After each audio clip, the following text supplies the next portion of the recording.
Transmitiendo desde la Ciudad de México. Urus Radio, una estación para compartir.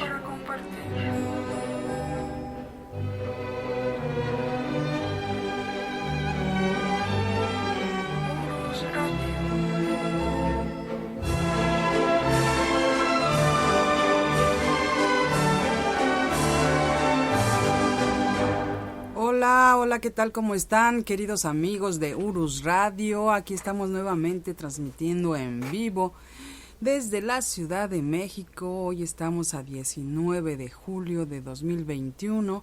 Los saludos, soy Doris y pues estamos en el programa de La Verdadera Historia de México, narrada nada menos que por el profesor Francisco Mendoza, que ya está aquí con nosotros, así que vamos a saludarlo. Profesor, ¿cómo está? Buenas noches. Licenciada, buenas noches, amigos de Urus Radio, buenas noches, un placer estar con todos ustedes de nuevo. Y pues bueno, el día de hoy tendremos la serie que, bueno, ya nos están siguiendo todos ustedes, que es la de la historia de los estados. Hoy toca hablar de Tamaulipas, profesor. Así es, exactamente, en nuestro querido estado de Tamaulipas, en nuestra frontera norte, sí, del lado este, la esquina superior este de nuestro territorio, licenciada. Muy bien, profesor, pues antes de pasarle el micrófono vamos a saludar rapidísimo a nuestros amigos que nos escuchan precisamente allá en Tamaulipas, a nuestra amiga Gaby Alvarado de Victoria, Ciudad Victoria, a Maximiliano Hams, que es de por allá también, a Javier T. J. Y bueno, también hay alguien que nos dice que es Jairo Chávez Luna, que lo mandamos saludar, y dice que sí, el corrido de Juan Cortina, bueno, que sí, él es, su historia fue verdadera, profesor. Y pues bueno, no sé si quiera contestar o seguimos saludando a nuestros amigos de acá del chat.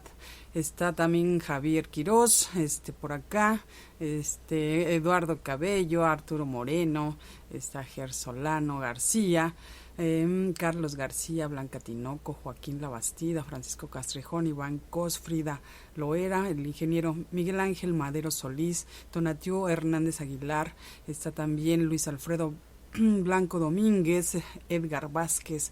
Bueno, todos ustedes, pues muchas gracias, todos, gracias, de verdad, gracias por escucharnos, por estar aquí con nosotros lunes tras lunes. También está Marcos Vázquez, Abril Rojas, Diego Arriaga, Edgar Vázquez, Daniela Salazar, y bueno, Rocío González.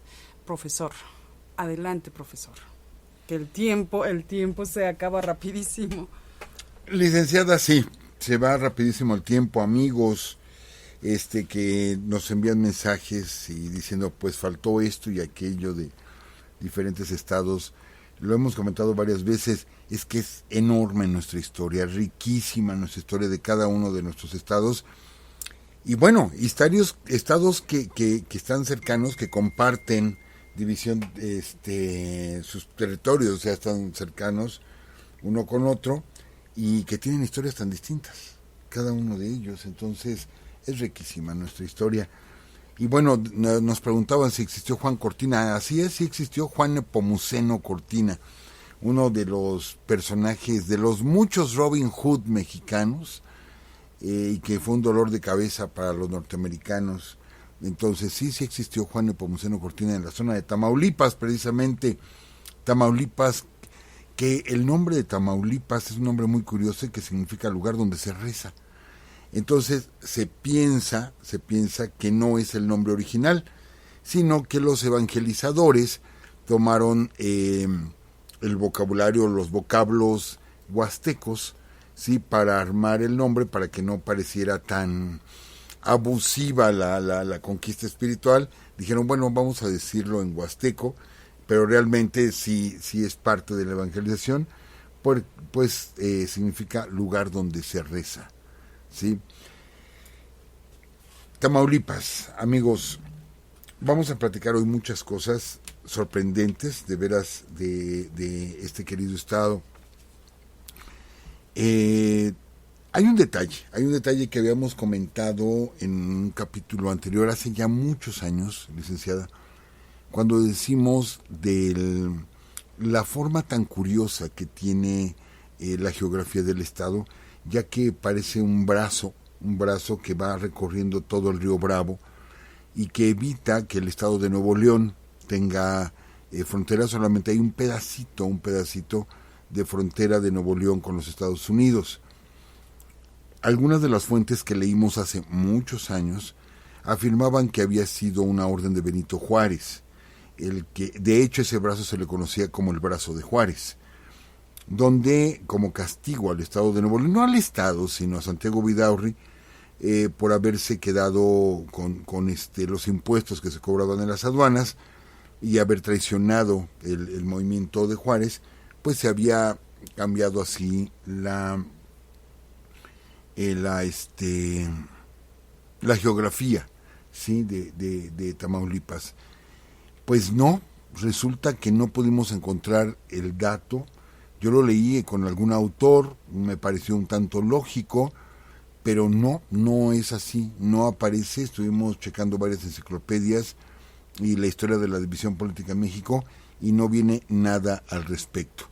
Lo que sí vimos mapas donde el territorio de Tamaulipas ya abarcaba toda esa zona, el margen sur del río Bravo, y bueno, al perderse el territorio de Texas, entonces quedó como pues nada más un brazo, pero no encontramos ese dato, aunque les digo hace ya, no sé, 6, 7 años aquí en Urus Radio lo comentamos. Bueno, pues hay que hacer la debida corrección, ¿sí? Entonces, así es. ¿Iba usted a comentar algo? No, adelante, bueno. Profesor. Bueno, solamente nos queda enviar rápidamente un saludo a nuestro amigo Jorge Marino, que estuvimos el día de ayer compartiendo con él. Él es sobreviviente del movimiento del 68 y cuando terminemos la serie de los estados vamos a platicar una historia increíble de nuestro amigo que ayer nos hizo el favor de compartirla. Entonces, pero ya terminando la serie, pues ya de aquí nada más nos falta aquí Veracruz, Zacatecas, Yucatán y Ciudad de México, licenciada. Tlaxcala, es cierto, viene Tlaxcala para la próxima semana, que nos han pedido mucho ya también que ya llegáramos al estado de Tlaxcala. Tamaulipas, 72 etnias, licenciada, amigos, 72 etnias en la zona de Tamaulipas. ¿Por qué? Porque es una zona riquísima en cuanto, mire, yo les he dicho, la parte ancha de nuestro país, que es la frontera norte, es desértica, excepto el estado de Tamaulipas, que es muy rico por la cercanía con el mar y por los ríos, sobre todo el río Pánuco, y que, bueno, zonas fértiles, ¿sí? Y que vamos a encontrar varias zonas arqueológicas muy, muy interesantes en la zona de Tamaulipas, aunque muy poco investigadas. Pero bueno, tenemos más de 40,000 zonas arqueológicas en el país y hay cuando mucho 500 exploradas. ¿Qué podemos decir? Poco explorada, pues así está el resto de nuestro territorio, desgraciadamente. Quien es predominante es la cultura huasteca. La cultura huasteca, que lo que se ha descubierto es que primero avanzan hacia el sur, seguramente atacados por los pueblos bárbaros, los pueblos chichimecas, ¿sí? Bueno, así se les conocía, no decimos que sean bárbaros, pero así se les conocía como pueblos bárbaros. Pero hay un aporte importante, y yo sé que nuestros amigos de Morelos se nos van a enojar, y los amigos de Hidalgo se nos van a enojar, pero bueno, así lo dice la historia. Es muy probable que en la zona de la Huasteca, ¿sí?, de la cultura huasteca, se haya iniciado el culto a Quetzalcóatl, que ese culto trascendió y se fue hacia todo Mesoamérica, pero es muy probable, digamos, las representaciones más antiguas del gran Quetzalcóatl, en su forma como deidad, ¿sí?, pues son precisamente de la zona de la Huasteca. Entonces, amigos, de las esculturas que se han encontrado, yo me acuerdo de aquel adolescente, la figura del adolescente que se encuentra en el Museo Nacional de Antropología e Historia, que ya platicamos la historia de esa figura, pues es precisamente de los huastecos. Entonces tenían un avance extraordinario en cuestión artesanal, ¿sí?, y en la cuestión artística. Pero de pronto avanzan hacia el sur, digamos perseguidos o acosados por los pueblos chichimecas, y de pronto del sur hacia el norte avanzan los mexica, y los mexicas estaban en plena conquista, ya habían conquistado algunas zonas de la Huasteca cuando llega la invasión española. Entonces, pues el pueblo huasteco quedó como a la mitad y se va disgregando, amigos. Es un pueblo, todavía a finales del siglo XVIII hubo guerras en contra de los huastecos, pero es un pueblo que se va disgregando. Como llega el mestizaje y todo esto se va perdiendo, yo creo que la palabra correcta es diluyendo el pueblo huasteca, sí, o huasteco, se va diluyendo hasta que pues se pierde entre nuestra población mestiza. Estamos hablando de la Nueva Santander, ¿sí? Que es como se conoce a ese territorio, que recibió varios nombres. El primero que recibió fue Pánuco, precisamente, y bueno, tiene una importancia muy, muy especial económicamente, puesto que los puertos en el Atlántico, el puerto principal, pues sabemos que fue el puerto de Veracruz, pero hacia el norte tenemos el puerto de Tampico. Y el puerto de Tampico, que recibía, sí, todo lo que es el sur de los Estados Unidos, o sea, recibía viajeros, recibía galeones, igual que venían de Cuba, e inclusive hay un pueblo importante que se le conoció Los Olivos por su color. Yo no entiendo cómo lo describían los españoles cuando decían eran verdosos, y eran habitantes de Florida que fueron traídos a las haciendas en Tamaulipas, bueno, en la Nueva Santander, para trabajar, pero así se les decía Los Olivos. ¿Por qué? Porque eran de tono verdoso en la piel. No entiendo por qué, sinceramente, pero bueno, es un pueblo importante. Entonces recibía mucha población el puerto de Tampico, que igual se repartía, insisto, en las haciendas. Amigos, nos brincamos mucho de la parte prehispánica para llegar a la independencia de México. ¿Por qué? Es que Tamaulipas, les digo, tiene su historia muy particular, como todos nuestros estados, tienen una historia muy, muy particular. Y entonces, yo quisiera platicar, sí, de don Mariano Jiménez. Mariano Jiménez, recordemos que él es comisionado, sí, es comisionado para ir a las provincias de Nueva Santander, al nuevo Reino de León, etcétera, a comenzar el movimiento de independencia. Y de hecho, él logra decretar o declarar la independencia de esos territorios, y es, digamos, la zona geográfica más amplia que se consigue durante el movimiento de Miguel Hidalgo, ¿sí? La de don Mariano Jiménez, hasta que es hecho prisionero, y bueno, él muere, es hecho prisionero, se lo llevan a Chihuahua, etcétera, y muere junto con los demás próceres de esa primera etapa de la independencia. Pero hay un personaje, amigos, Bernardo Gutiérrez de Lara. Bernardo Gutiérrez de Lara queda como segundo de don Mariano Jiménez. Entonces, él se entrevista, él lo menciona así con los generales, pero realmente cuando está Hidalgo, Allende, etcétera, en Saltillo, es cuando se puede entrevistar con ellos, ¿sí? Y entonces lo comisionan para ser embajador del movimiento insurgente ante el gobierno norteamericano. Recordemos, amigos, que Norteamérica da esa imagen, ellos logran su independencia y de pronto se convierte en un ejemplo para muchas colonias aquí en el resto de América, muchas colonias como ejemplo pues para lograr esa independencia. Aunque ellos se independizan de Inglaterra y acá en el sur es la independencia de España. Y sabemos que a los ingleses les conviene, ¿sí?, que las colonias americanas se independicen para restarle fuerza a España. Es un eterno pleito entre españoles e ingleses, como países ampliamente colonialistas.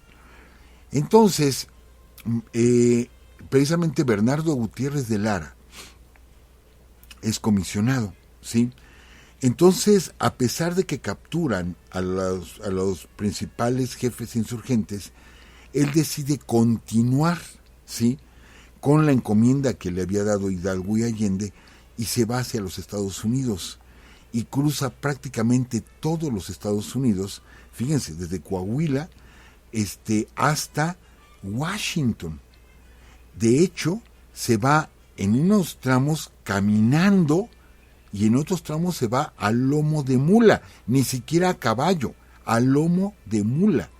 Va a dar hasta Washington, ¿sí? Y precisamente esa entrevista, ¿qué le iba a decir? Porque nos preguntaban sobre el Destino Manifiesto. Se va a entrevistar allá precisamente con Monroe, ¿sí? Y le va a platicar, o les va a platicar, que México o el territorio de la Nueva España ha comenzado un movimiento insurgente. Hidalgo quería llegar hasta allá, por eso van huyendo. Después de Puente de Calderón van hacia los Estados Unidos a pedir ese apoyo, pero son capturados, no llegan. Bueno, pues el que sí llega es Bernardo Gutiérrez. Llega él y 3 hombres hasta Washington, caminando, amigos, y a lomo de mula, ¿sí? Yo me he subido en un burro, o sea, en mi pueblo yo me he llegado a subir en burros porque mi familia tiene burros. Es muy incómodo. Si un caballo es cansadón, si no estamos muy acostumbrados a usar una mula, es peor. Bueno, pues llegó, platica con Monroe, y Monroe lo pone en contacto, fíjense bien, lo pone en contacto con un agente para que lo apoye, lo ayude y consiga armas, y comience el levantamiento, o sea, apoyando el movimiento insurgente mexicano. Lo que estaba esperando Hidalgo lo consigue, sí, Bernardo Gutiérrez de Lara. Pero bueno, avanza, sí, y va formando un ejército. De hecho, llega hasta territorio de Texas, ¿sí? Cuando entra al territorio tejano, llega con 450 hombres. Pero él viene, acuérdense, acompañados de un agente de Monroe, ¿sí? Llega con 450 hombres, pero se le unen muchos tamaulipecos y luchan en Texas, ¿sí? De hecho, en Nacogdoches, en el Álamo, que después sería tan famoso, obtiene varias victorias Bernardo Gutiérrez de Lara. Él ya sabe que murieron la cabeza de los insurgentes, no está bien enterado de lo que está haciendo Morelos en el sur, y él declara la independencia de Texas, ¿sí? La independencia de Texas contra el virreinato de la Nueva España. Pero ¿qué creen? Que resulta que cuando él derrota al ejército virreinal, los derrota en varias batallas. De hecho, hay una batalla ahí que se menciona, la de Nacogdoches, es una batalla muy grande, ¿sí? Declara la independencia, pero él se declara como gobernador del nuevo estado de Texas. Pero para unirlo, ¿sí?, con el resto del virreinato cuando se independice, entonces el agente de Monroe le dice a Monroe: ¿qué crees? Que este cuate ya nos traicionó porque queríamos que independizara Texas, pero para nosotros los norteamericanos. Entonces se le voltea a este agente y sucede esto. En la última batalla que habían tenido, captura, estamos hablando de 1813, Hidalgo, Allende, Aldama, etcétera, mueren en 1811, captura a los que juzgaron a Miguel Hidalgo y los encierra, ¿sí? Los encierra. Bueno, pues resulta que una turba, ¿sí?, una turba, desconociendo la autoridad de Bernardo Gutiérrez, se lanza contra el presidio allá en Béjar, en Texas, se lanza contra el presidio donde estaban estos hombres y los masacran. A ellos y a más de 20 gentes los masacran. Entonces el agente de Monroe avisa al gobierno norteamericano de la masacre de esos asesinos, porque era la misma gente de Bernardo, pero que lo habían desobedecido, pero que fueron impulsados por el agente de Monroe. Era un agente, era la CIA de ese tiempo, pues, era la CIA, ¿sí? No existía como tal, pero digo, así se ha manejado la CIA en todas partes. Entonces se van contra Bernardo y le quitan todo el apoyo, pretendiendo que la independencia de Texas sea para quedarse los norteamericanos con Texas. Estamos hablando de 1813. Noten que en 1836 lo van a conseguir. ¿Desde cuándo los americanos estaban sobre el territorio tejano? Entonces el ejército virreinal va, ¿sí?, se organiza, y en ese ejército va Elizondo, el que traicionó directamente a Hidalgo. Luchan contra ese grupo de tamaulipecos y tejanos y los derrotan y recuperan Texas para el virreinato. Pero Bernardo Gutiérrez se quedó, ¿sí?, volando. Se queda en Luisiana, ¿sí?, exiliado, más bien vigilado allá. Pero después de que se consuma la independencia de México, los norteamericanos lo apoyan para que él regrese a México. Regresa a México de su exilio, porque pues los virreinales lo querían colgar. Ya gobierna Iturbide. Iturbide lo deja entrar a México, ya al Imperio Mexicano, ¿sí? Iturbide abdica el trono, se va de México, regresa, que ahorita vamos a platicar más de ese detalle, y cuando regresa, el gobernador de Tamaulipas es Bernardo Gutiérrez, que al fin la independencia le había reconocido su labor. Es Bernardo Gutiérrez el gobernador de Tamaulipas. Y juzgan, ¿sí?, él es la cabeza del jurado contra Agustín de Iturbide, y cuando Agustín de Iturbide lo había dejado entrar al virreinato, es Bernardo Gutiérrez como gobernador de Tamaulipas quien inclina la balanza para el fusilamiento de Agustín de Iturbide. ¿Cómo dio vueltas la historia y cómo queda Bernardo Gutiérrez en entredicho? Porque dices, híjole, oye, Iturbide te apoyó, ¿y cómo le das la espalda a Iturbide? Ahora, otros dicen, es que él independizó Texas para dárselo a los americanos. Falso, no se lo quería dar a los americanos. Pero es que, ¿por qué se nombró gobernador de Texas? Se le subió el poder a Bernardo Gutiérrez. En fin, es un personaje sumamente polémico, ¿sí? Tamaulipeco, sumamente polémico, pero podemos decir que él luchó por la independencia siguiendo instrucciones de Miguel Hidalgo. Pero fíjense cómo la vida lo fue llevando hasta que él es el que autoriza el fusilamiento de Agustín de Iturbide. En fin, qué historia. Qué historia la de Bernardo Gutiérrez, una historia olvidada por completo en México. Y bueno, así tenemos varias historias. Vamos a regresarnos, antes de llegar a Iturbide, vamos a regresarnos un poquito. 15 de abril de 1817, de pronto, en el puerto de Soto la Marina, allá en Tamaulipas, se alcanzan a ver 3 barcos, 3 naves que están llegando, y baja por ahí un español, ¿sí?, Javier Mina, y baja con 300 hombres, todos hablando diferentes lenguas. Yo no sé, yo he leído parte de la vida de Javier Mina, y yo no sé que supiera tantos idiomas, pero había ingleses, alemanes, holandeses, franceses. No creo que él haya sabido tantos idiomas, pero bueno, llegaron 300 gentes junto con él y cargando una imprenta. Y entre ellos venía uno de los personajes que particularmente, sí, respeto otras opiniones, particularmente más me atraen de nuestra historia, que es Fray Servando Teresa de Mier, que lo convenció. Y llegaron precisamente en abril a Soto la Marina. Aquí lo hemos comentado, no llegó con 300 soldados, amigos. Llegó con 300 oficiales, porque Fray Servando le había dicho a Javier Mina que lo que hacía falta en México eran oficiales, o sea, gente con conocimiento militar. Y como ya habían terminado las guerras napoleónicas, ¿sí?, pues él se puso a reclutar un montonal de cuates que ya no tenían nada que hacer, porque ya no había guerra, ya habían derrotado a Napoleón, y pues Napoleón puso en jaque a toda Europa. Pues al no tener nada que hacer, pues los contrata y los convence Javier Mina y se los trae a México. Algunos de ellos estuvieron hasta la consumación de la independencia del lado de Iturbide. Sí, no olvidemos esa parte. Entonces él trae 300 oficiales, desembarcan, inmediatamente lanza un manifiesto donde explica los motivos por los cuales está aquí en el virreinato.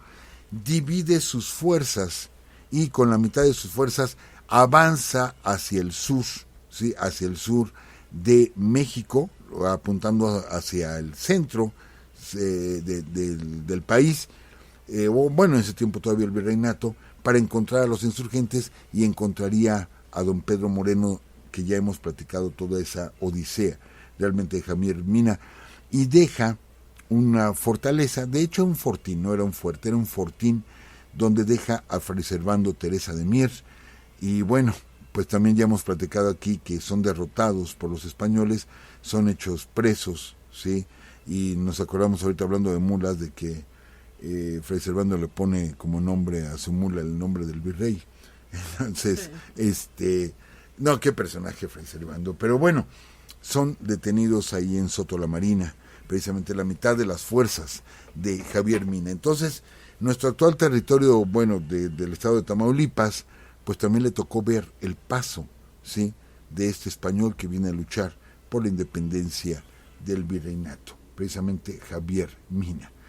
Pero no para ahí lo que ha visto Tamaulipas, no para ahí, porque resulta, ahora sí nos vamos, al 19 de julio de 1824, justamente cuando en México el Congreso había decretado que Agustín Iturbide, de hecho Agustín Iturbide, bueno, abdica al trono, se tiene que ir de México, sale por Veracruz y lo acompaña Guadalupe Victoria.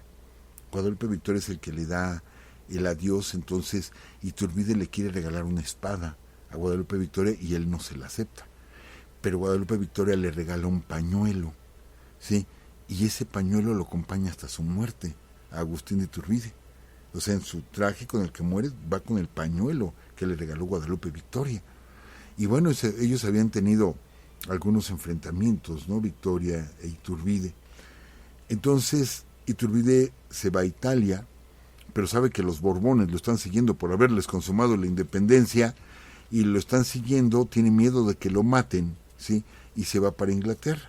En Inglaterra conoce a San Martín, conoce a mucha gente importante de la independencia de las colonias en el sur de los demás virreinatos, y se entera de que se está planeando una intervención para recuperar el virreinato, y sale a México, ¿sí?, navegando, cuando se cruza en el camino la noticia de que él está condenado a muerte apenas ponga un pie en nuestro territorio. Cuando él llega en barco con su familia, con sus hijos y más hombres que lo acompañan, sirvientes, etcétera, preguntan que si viene ahí Iturbide, y contestan, no, aquí no viene Iturbide, Iturbide está en Inglaterra, ¿sí? Pero sí venía ahí Iturbide, pero se esconde. Pero lo reconocen al verlo cabalgar, porque tenía tanta elegancia, cuando él cabalgaba, sí tenía tanta elegancia, que dicen, pues no es cualquier jinete. Entonces descubren que era Agustín de Iturbide, lo toman prisionero, y es donde lo juzgan, y precisamente Bernardo Gutiérrez es el gobernador, es donde es juzgado y condenado a muerte, y morirá pues fusilado en la población de Padilla, allí en Tamaulipas, el 19 de julio, ¿sí?, de 1824. ¿Por qué la importancia de Padilla? Bueno, puedo platicar el resto de la historia, adelantándome un poquito.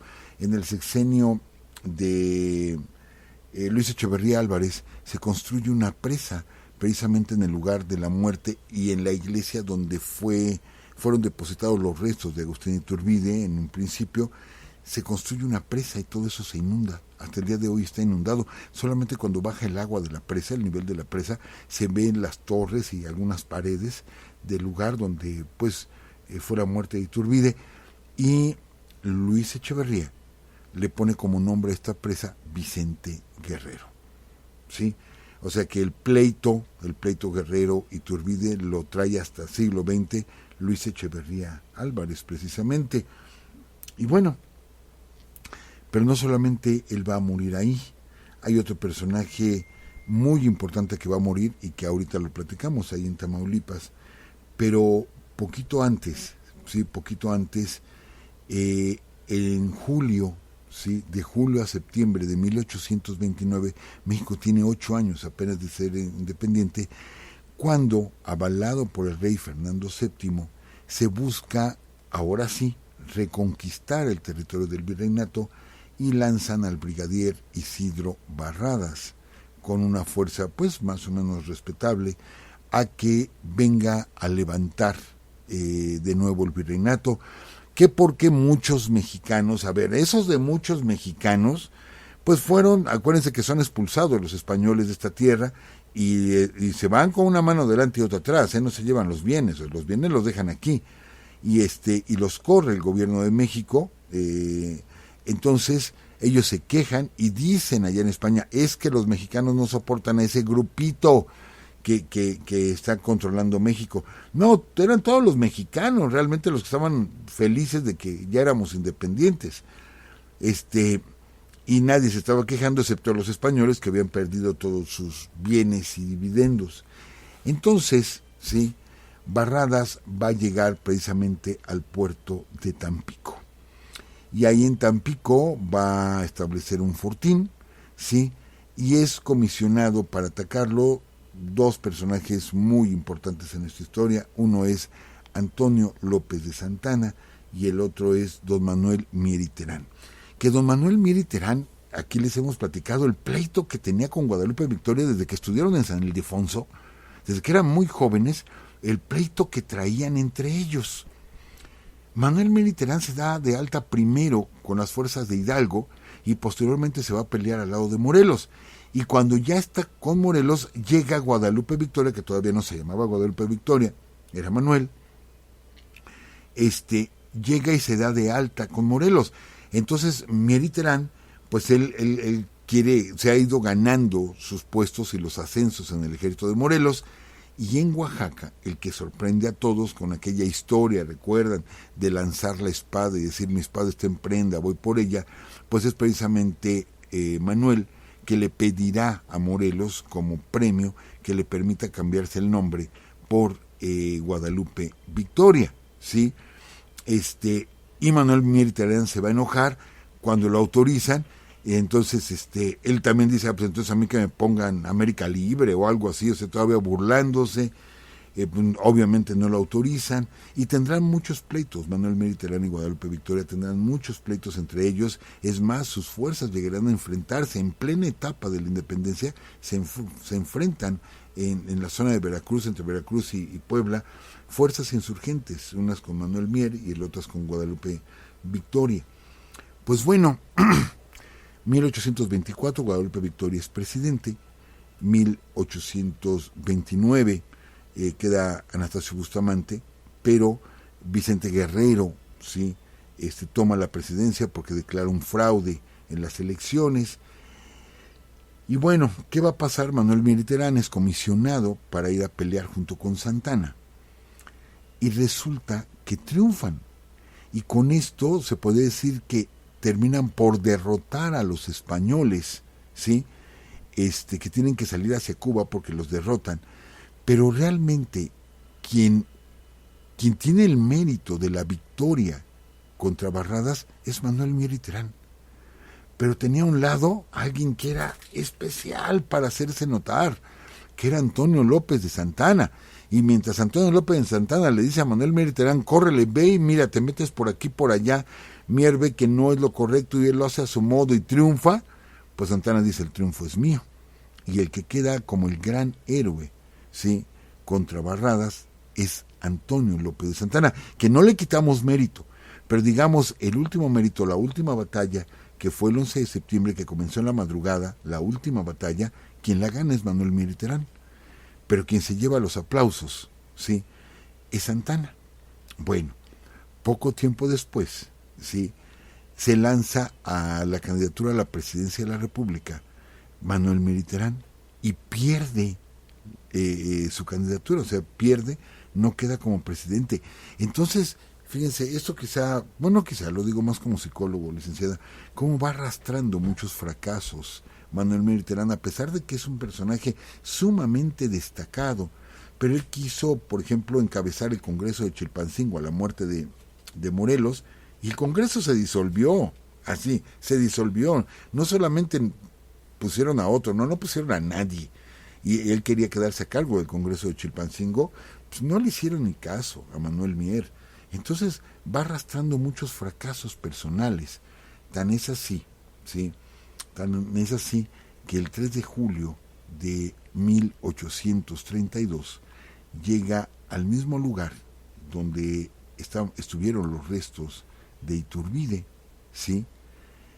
Saca su espada Manuel Mier Terán, la apoya en el piso con la cacha de la espada al suelo, se pone la punta en el estómago y se deja caer en su espada y se suicida. Manuel Mier Terán en el mismo lugar donde estuvieron los restos de Agustín de Iturbide. Bueno, sabemos que hay muchos lugares, la ciudad de Mier, etcétera, que llevan el nombre, sí, que llevan el nombre de Manuel Mier Terán, pero lo que digo, qué ironías también, como la de hace rato que platicábamos, actualmente los restos están, sí, ahí en Matamoros, están los restos de Manuel Mier Terán debajo del monumento a Mariano Matamoros. Sí, o sea, no sé, era para que tuviera su propio monumento, y como Zaragoza, que tiene su monumento y ahí están sus restos, etcétera, pues debería de estar la imagen de Manuel Mier Terán y debajo sus restos, ahí, pero no, resulta que están sus restos debajo del monumento a Mariano Matamoros. Otra ironía también de la historia, pero bueno, parte de lo que ha vivido esas calles, esas paredes, esos rincones de Tamaulipas, vean todo lo que han visto pasar de nuestra historia. Híjoles, que se nos va el tiempo bien rápido, licenciada. Pero bueno, yo me quisiera brincar, licenciada, me van a perdonar, amigos, pero es que hay unas historias que necesito platicarles. Me voy a brincar y si puedo me regreso, si me da tiempo me regreso. Para hablar de Vidaurri, de la República de la Sierra Madre, etcétera. Pero me voy a ir hasta adelante porque hay otro personaje que no podemos pasar por alto, ya en plena época de la Revolución Mexicana, ¿sí? Que es el general Lucio Blanco. ¿Por qué tan importante? Porque sí, nadie le está quitando, pero miren, ni un milímetro de mérito, sí, a Emiliano Zapata, pero ni un milímetro, es nuestro general Zapata. Pero todo mundo, bueno, porque todo el mundo identifica la cuestión agraria, la identifica con Zapata. Pero Lucio Blanco fue el primero que hizo un reparto, ¿sí? Fue el primero que hizo un reparto en la hacienda de los Borregos, allá en Tamaulipas, repartió la hacienda ya como un movimiento agrario, ¿sí? Esto le va a ocasionar un problema con Venustiano Carranza. Le ocasiona un problema con Carranza que lo quita del mando del ejército que estaba formando Lucio Blanco en la zona de Tamaulipas. Sabemos que por el centro estaba Villa, por el noroeste Obregón y por el noreste estaba Lucio Blanco. Le quita el mando y lo manda con Álvaro Obregón. ¿Se acuerdan, amigos, que les platicamos? Por eso vino a dar acá a Tepic, y a Colima y a Guadalajara. Vino a dar acá a Lucio Blanco castigado por haber hecho un reparto agrario. O sea, quien se opuso a eso fue Venustiano Carranza, ¿sí? Y se acuerdan que les platicamos cómo el Granito de Oro, cómo el general Buelna estuvo a punto de matar a Obregón, y llega precisamente Lucio Blanco. Uno diría, a ver, si estaba por aquel lado, ¿qué estaba haciendo acá? Porque lo había castigado Carranza, y se lo trajo y lo puso bajo las órdenes de Obregón, ¿sí? Bueno, pues es por lo que le salva la vida a Lucio Blanco a Obregón. Pero él va a ser leal, Lucio Blanco va a ser leal a Venustiano Carranza todo el tiempo.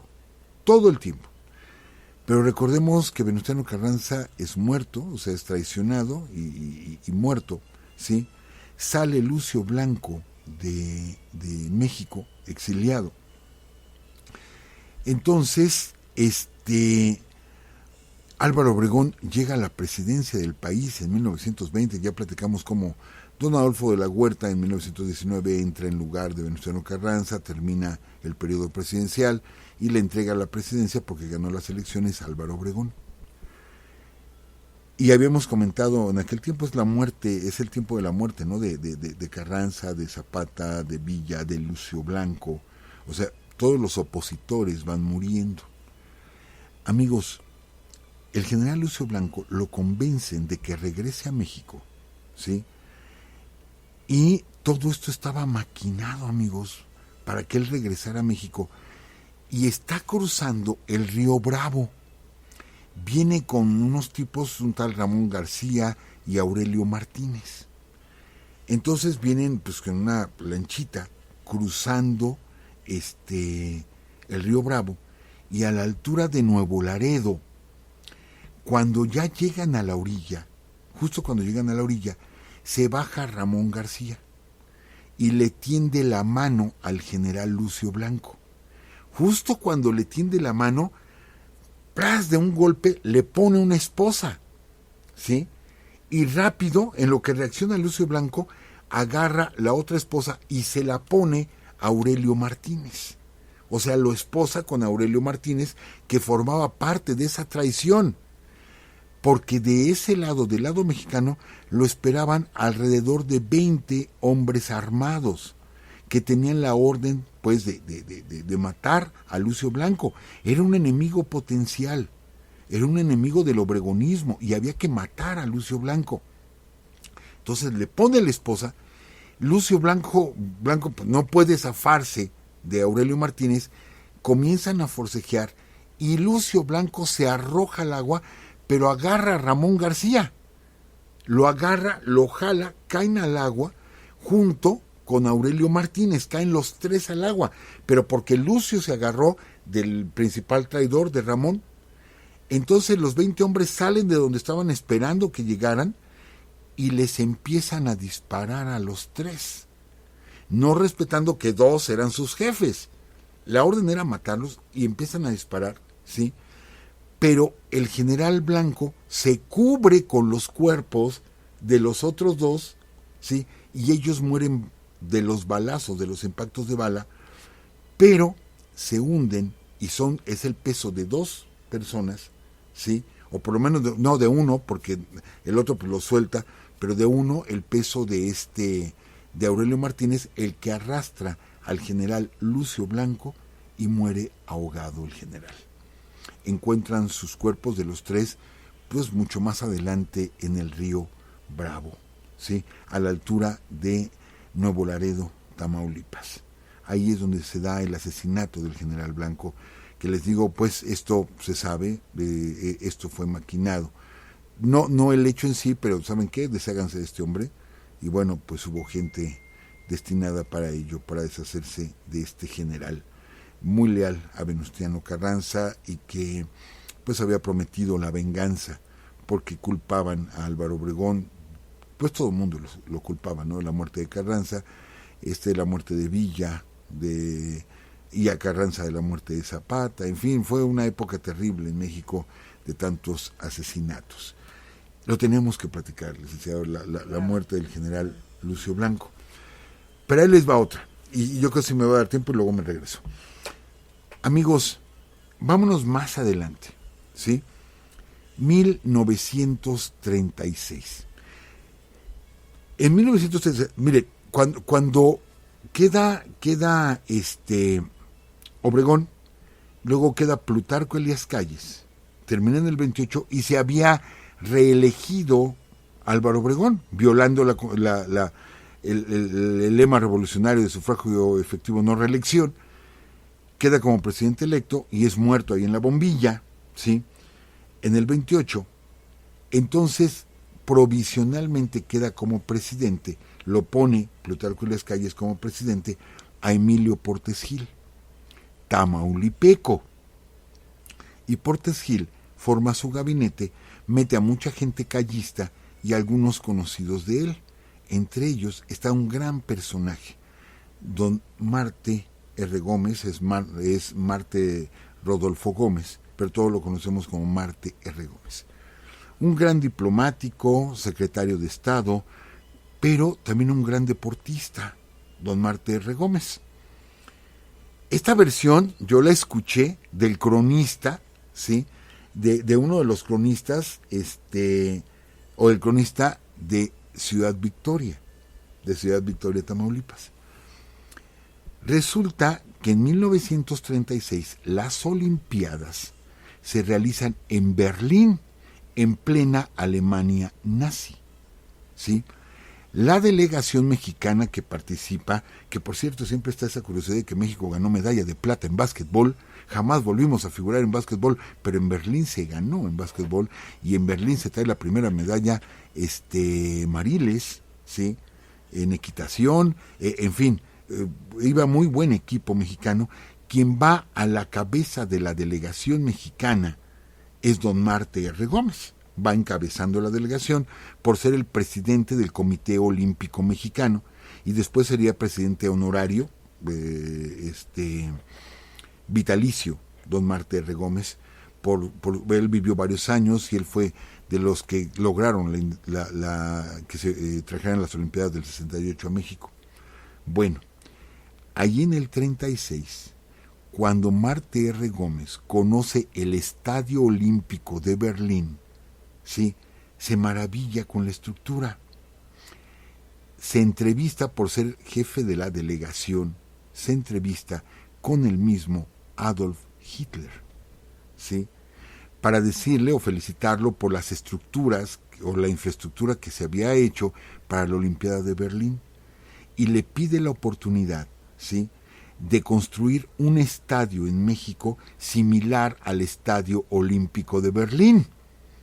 Y Adolf Hitler acepta y da la orden de que le entreguen los planos a don Marte R. Gómez, que los trae a México, los planos autorizados por Hitler, ¿sí? Y construyen el estadio de Ciudad Victoria, que hasta el día de hoy ahí está el Estadio Olímpico. O sea, el Estadio Olímpico saben que debe tener pista. Ahí está, es una réplica del Estadio Olímpico de Berlín, que después sería remodelado para quitarle todo lo nazi, etcétera. Está remodelado, sigue existiendo el lugar, pero el estadio está muy remodelado. Y además no se construyó idéntico, sino una copia más pequeña. Es como el Estadio La Corregidora de Querétaro, es una copia en pequeño del Estadio Azteca.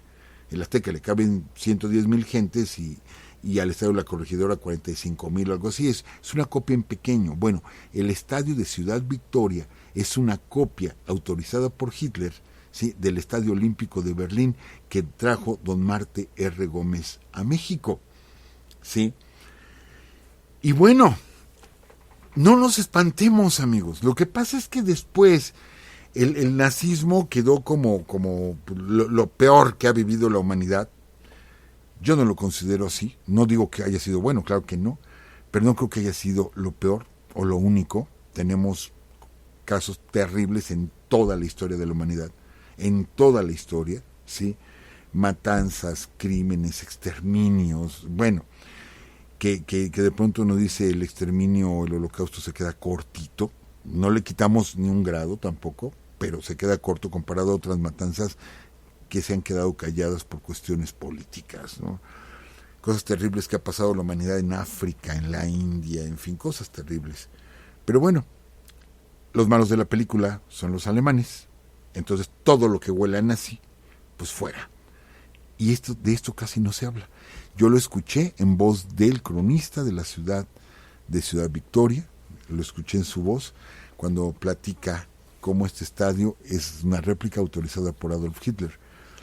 Pero no para ahí, sí, porque si nos vamos a la Catedral de la Inmaculada Concepción de Tampico, esto ya lo platicamos en otro programa, nada más doy el dato. Recuerden, amigos, que todo el piso de la Catedral de Tampico está llena de suásticas. La única diferencia es que aquí las suásticas fueron puestas mucho antes del movimiento nazi, mucho antes. Pero sí hay mucha gente que se molesta de ver que el piso está lleno de suásticas, pero así no están disfrazadas, no están como que se interpretan, no son suásticas. Está completamente llena de suásticas todo el piso de la Catedral de Tampico, pero no por el nazismo, o sea, claro, no por el nazismo. Cuando se construyó la catedral y se puso ese piso, no existía el movimiento nacionalsocialista en Alemania, es que no pensemos que es por eso. Pero yo quiero repetirles un dato, lo he dado 2 veces aquí en Urus Radio, licenciada, hablando de Segunda Guerra Mundial, y ya que nos metimos en estos temas, hablando de Segunda Guerra Mundial, yo los invito, amigos, ya lo he dicho en 2 programas, pero ya tiene tiempo que no lo digo.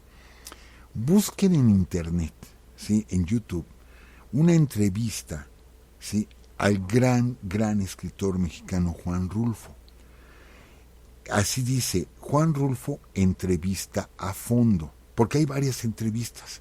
Esta está en blanco y negro, ¿sí? Y así está, así lo encuentran en YouTube. Juan Rulfo entrevista a fondo. Escuchen toda la entrevista, es muy interesante toda la entrevista, pero pongan atención, ¿sí? Pongan atención del minuto 24 con 40 segundos, repito, del minuto 24 con 40 al minuto 27 con 15. Pongan en especial atención en esa parte, cuando Juan Rulfo platica que él era director de migración ahí en Tampico, en Tamaulipas, cuando la Segunda Guerra Mundial, y que a él le tocó la requisa de los barcos italianos y alemanes que fueron requisados, que llegaron a puertos mexicanos, fueron requisados, ¿sí? Y sus tripulaciones fueron hechas prisioneras, pero los llevaron a Guadalajara y tenían la ciudad de Guadalajara por cárcel. Estos no podían salir de la ciudad de Guadalajara, pero andaban en las calles, o sea, como si no pasara nada.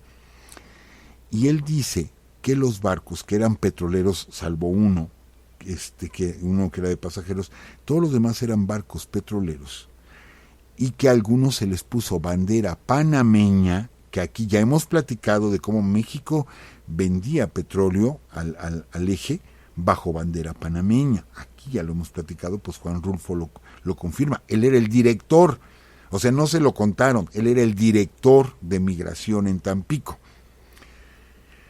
Y dice, ahí riéndose, él dice, luego los barcos se hundieron, dice, el Faja de Oro y todos esos barcos se hundieron. Y entonces, pero se ríe, dice, y le preguntan, ¿pero por qué se hundieron? Dice, porque les explotaron las calderas. Dice, era mucha tecnología y los fogoneros mexicanos no sabían manejarlos. Dice, y les estallaron las calderas y se hundieron. Dice, y se empieza a reír, dice, luego dijeron que habían sido submarinos alemanes, si se hundieron a 300 metros de la costa. O sea, él estuvo ahí, él lo vio, era el director. Amigos, era el director. Yo no estoy quitándole tampoco mérito, por eso me preocupaba el programa de hoy, yo tampoco le estoy quitando mérito a nuestro heroico Escuadrón 201, que fue a pelear a la Segunda Guerra Mundial, ni a muchos mexicanos que fueron a pelear a la guerra. Yo no estoy quitando mérito de eso, pero sí nos damos cuenta cómo luego se maneja la historia, y que ahorita queda como una barbarie que cometieron los U-boats alemanes en contra de los barcos mexicanos, cuando no fue así. Los barcos se hundieron, ¿sí?, y de pronto se aprovechó que se hayan hundido para decir fueron submarinos alemanes los que hundieron esos barcos, por lo tanto nos vamos a la guerra, ¿sí? Y bueno, ahí pues tuvo que ver seguramente la mano de los norteamericanos, que no les convenía que México le siguiera vendiendo petróleo a Alemania en tiempos de guerra, ¿sí? Entonces yo doy por hecho que ahí tuvieron que ver los americanos, ya que se hundieron estos barcos, pues vamos a decir que fueron submarinos alemanes. Vean la entrevista, les repito, entrevista a fondo, Juan Rulfo entrevista a fondo, del minuto 24 con 40 al minuto 27 con 15. Y de todos modos, escuchen toda la entrevista, es buenísima, con el maestro Juan Rulfo. Bueno, pues esta parte de la historia tan importante, pues también la vive nuestro querido estado de Tamaulipas. Licenciada, pues se nos fue el tiempo, el tiempo, digamos, que me toca, pues me quedan un par de minutos. Solamente comentar así rápido, ya no podría entrar en muchos detalles, pero solamente comentar que en 1840 hay un intento de separación del estado de Tamaulipas por Santiago Virraudi y Antonio Canales, que forman la República de Río Grande y que intentan independizarse. Ya se había independizado Texas en el 36, y alguna ocasión, platicando, se dijeron que a veces hablaba yo muy fuerte de Santiago Virraudi cuando hay gente que lo admira, pero bueno, son los hechos históricos, amigos. Entonces él intenta independizar lo que es Tamaulipas, Nuevo León y Coahuila, y de hecho él absorbe al estado de Coahuila y parte de Texas, y hay muchos tejanos metidos en esto, que era lo que querían, independizar todo eso para luego anexarlo a Texas. Realmente era lo que estaban ellos buscando, y Santiago Vidaurri, pues ahí pues está involucrado en todo esto. Y luego en el 57 lo vuelven a intentar, en el 40 con la República de Río Grande y en el 57 con la República de la Sierra Madre, también Vidaurri y Francisco Vital, que intentan independizar ese territorio para unirlo a Texas, ¿sí? O formar un estado más de la Unión Americana. Afortunadamente el ejército mexicano en ambos momentos pudo derrotar a estos grupos separatistas, aunque sabemos que después Vidaurri le da la espalda a Juárez y después se va del lado del imperio con Maximiliano, hasta que es detenido por Porfirio Díaz y fusilado aquí en Santo Domingo. Pero desgraciadamente pues sí se dieron estas páginas en la historia de gente que quería seccionar todavía más nuestro país. Afortunadamente, insisto, pues siguen formando parte de nuestros queridos estados, de nuestra querida República Mexicana, licenciada. Y bueno, pues yo con esto, con una ley, ya no puedo entrar en muchos detalles, pero muchísima historia que también tiene nuestro estado de Tamaulipas. Y pues la próxima semana, sí, Tlaxcala. Ok, muchas gracias, profesor. Sí, son interesantes tantas historias que nos cuenta y pues muchas cosas que por primera vez algunos hemos escuchado y de verdad le agradecemos tanta información que nos comparte. Y pues bueno, amigos, nos vamos sin antes decirles también que nos pueden escuchar todos los lunes a las 10 de la noche en www.spreaker.com/user/Urus Radio. Acuérdense que a las 10 de la noche, todos los lunes, y bueno, como muchos ya de nuestros amigos dicen, el recalentado, pues en Spotify.